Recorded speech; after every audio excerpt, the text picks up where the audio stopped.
Hello students, जैसे कि मैंने आप लोगों को लास्ट वीडियो में बताया था कि ये हम न्यू चैप्टर स्टार्ट कर रहे हैं, socialism in Europe and Russian revolution. ठीक है, तो इस चैप्टर के बारे में मैंने कंटेंट्स के बारे में आप लोगों को एक बार एक्सप्लेन किया था। तो इस चैप्टर को एक्चुअली हम लोगों ने दो पार्ट्स में डिवाइड किया है। ठीक है, socialism and Europe and Russian revolution. वैसे तो रशिया जो है वो यूरोप का ही एक पार्ट है, ठीक है, लेकिन किस तरीके से ये जो पूरा सोशलिज्म था उसने किस तरीके से एक नई राह दी रशिया को एंड किस तरीके से वहां पे रेवोल्यूशन स्टार्ट किया, it is all about that chapter. ठीक है, इसके लिए कि किस तरीके से सोशलिज्म आया एंड रशियन रेवोल्यूशन हुआ, इसके लिए हमें थोड़ा सा बैक में जाना पड़ेगा। ठीक है, तो पहले तो मैं कंटेंट्स के बारे में एक बार आपको और बता दूं कि इस कंटेंट को भी हम लोगों ने किस तरीके से यूरोप के अंदर चेंज आए, ठीक है, और फिर किस तरीके से रशिया के अंदर डिफरेंट रेवोल्यूशन आया और किस तरीके से सारी चीजें चेंज हुई। ठीक है, बहुत सारे रेवोल्यूशन रशिया के अंदर आए थे उस समय और इसने एक वर्ल्ड वॉर को भी स्टार्ट किया था। तो ये सारी चीजें काफी रही है। एंड एक और मैं बता दूं, ये भी थोड़ा सा कॉम्प्लिकेटेड चैप्टर है फ्रेंच रेवोल्यूशन की तरह, लेकिन ये जो पूरा यूरोप में जो सोशलिज्म आया एंड किस तरीके से रशियन रेवोल्यूशन हुआ, ये पूरा के पूरा कनेक्टेड है आपका फ्रेंच रेवोल्यूशन की वजह से। ठीक है, तो थोड़ा सा हम लोग फ्रेंच रेवोल्यूशन के बारे में एक बार समझ लेते हैं। फ्रेंच रेवोल्यूशन के बारे में आपको पता ही होगा कि वहां पे किस तरीके से स्ट्रगल करके लोगों ने जो मोनार्की सिस्टम था उसको पूरा की पूरा खत्म किया था। ठीक है, तो खत्म करने के बाद में हुआ ये था कि उसने एक अलग ही चिंगारी दे दी थी for the rest of the other countries also, कि वहां पे भी वो लोग मोनार्की सिस्टम को खत्म कर सकते हैं, वहां पे भी लिबर्टी ला सकते हैं, इक्वालिटी ला सकते हैं, डेमोक्रेटिक राइट्स लेके आ सकते हैं। ठीक है, तो ये सारी चीजें जो थी वो यूरोप में धीरे धीरे चर्चा में आने लग गई। तो यूरोप में भी ये सारी चीजें एकदम से नहीं आई, ठीक है, but it gives the idea to for the new changes, जिसकी वजह से सर निकोलस जो थे वो उन्होंने अपना पूरा पावर जो था वो गिव अप कर दिया था। ठीक है, और यही टाइम था जब रशियन रेवोल्यूशन की वजह से पॉसिबिलिटी बन गई थी कि सोसाइटी के अंदर चेंजेस लाया जा सकता है, लेकिन चेंजेस लाने के लिए भी लोगों की सोच जो थी वो अलग अलग तरीके की थी। अब कैसे अलग अलग थी? Peoples were conservative, liberals and radicals. ठीक है, दैट मीन्स कि वहां के जो लोग थे, मीन्स वैसे मैं बता दूं आप लोगों को, फ्रांस, यूरोप एंड रशिया, ये तीनों जो है वो एक ही जगह की बात कर रहे हैं हम लोग। ठीक है, यूरोप की से ही रिलेटेड है, बट फ्रांस में जो हुआ उसके बाद में जो बाकी जगहें थी उन लोगों ने ये चीज सोचना शुरू करी थी कि उनके यहाँ भी चेंजेस आ सकता है, लेकिन ये चेंजेस जो थे वो सबके लिए एक अलग ही सोच थी। कुछ लोग चाहते थे कि एकदम से चेंज ना आए, धीरे धीरे चेंज आए। ठीक है, मतलब जो भी चीजें हैं वो धीरे धीरे बदलाव आए, सोसाइटी के अंदर एकदम से बदलाव ना आए।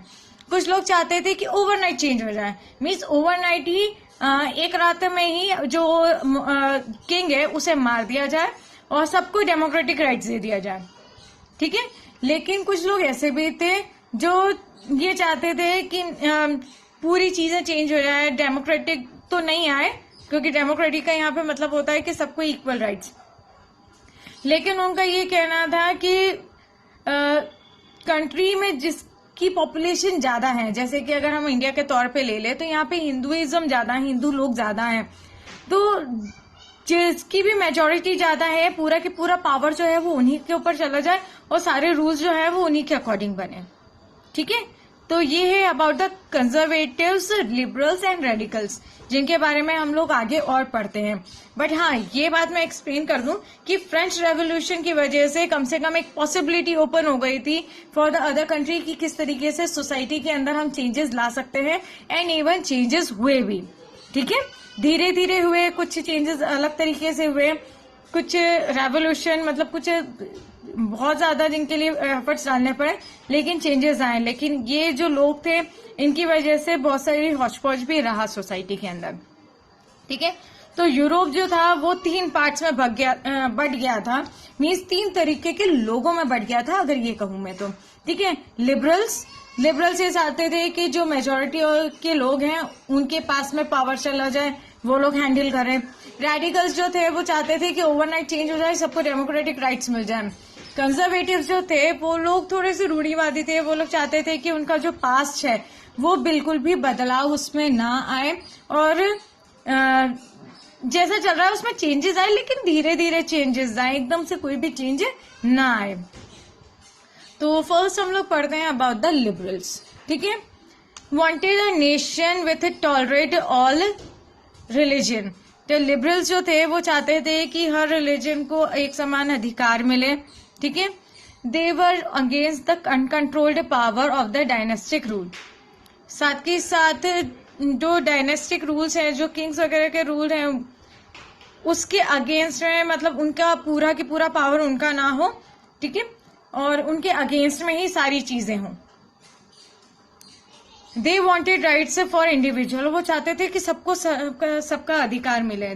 मतलब ओवरऑल अगर देखा जाए तो वो लोग चाहते थे कि किंग्स के पास में कोई भी पावर ना हो, हर इंसान को अपना अपना अधिकार मिले। ठीक है, और हर रिलीजन को उतना ही सम्मान मिले जो मेजोरिटी ऑफ रिलीजन को मिलता है। मीन्स अगर सबसे ज्यादा जो भी रिलीजन है उसको जो अधिकार मिल रहा है वो बाकी रिलीजन को भी एक समान अधिकार मिलना चाहिए। ठीक है, तो ये मानना था लिबरल्स का। तो पूरी सोसाइटी जो थी वो लिबरल्स की तो थी नहीं।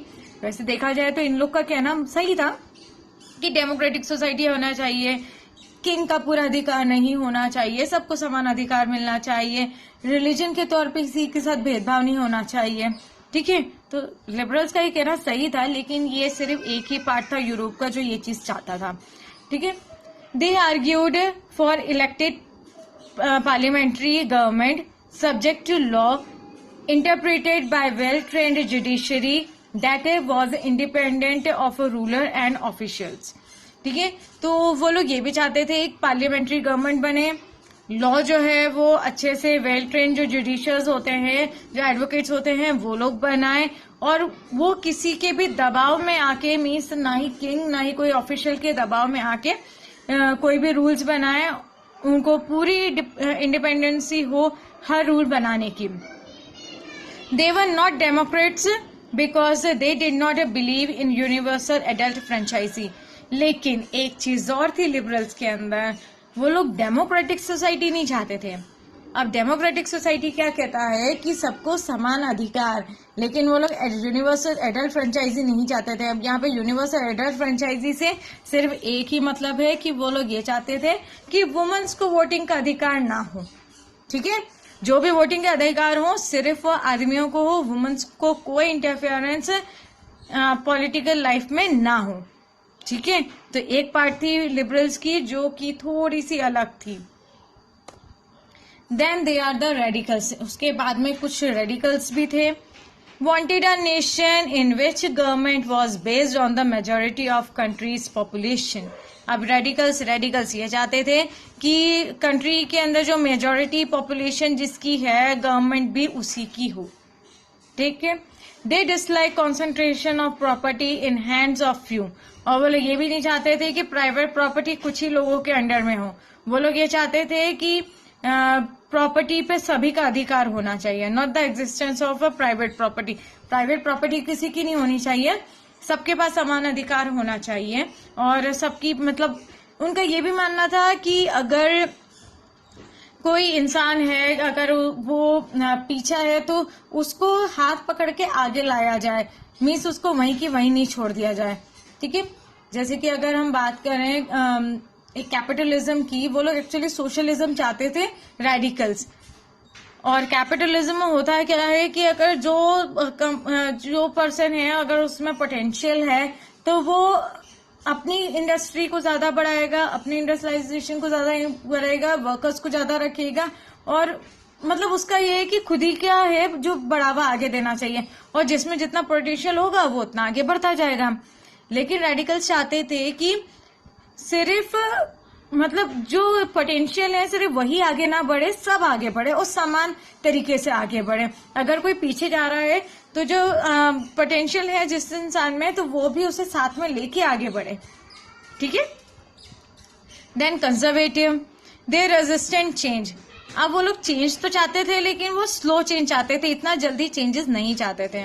After the revolution they started accepting change provided it was slow and it had a link and it respected the past। तो रेवोल्यूशन वो लोग, जैसे मैंने बताया कि वो लोग चेंजेस चाहते थे लेकिन स्लो चेंजेस चाहते थे, और साथ के साथ वो ये चाहते थे कि जो हमारा प्राचीन काल है उसको भी साथ में लेके चले, उन सभ्यता को भी साथ में लेके चले, उसको रिस्पेक्ट करते हुए चले। ठीक है।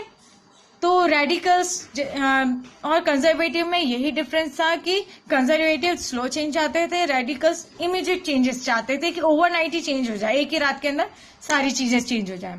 ठीक है। तो this is about the society के किस तरीके से यूरोप की सोसाइटी जो थी वो डिवाइडेड थी। अब इंडस्ट्रियल एंड सोशल चेंजेस कैसे हुआ इसके बारे में हम लोग नेक्स्ट वीडियो पढ़ेंगे।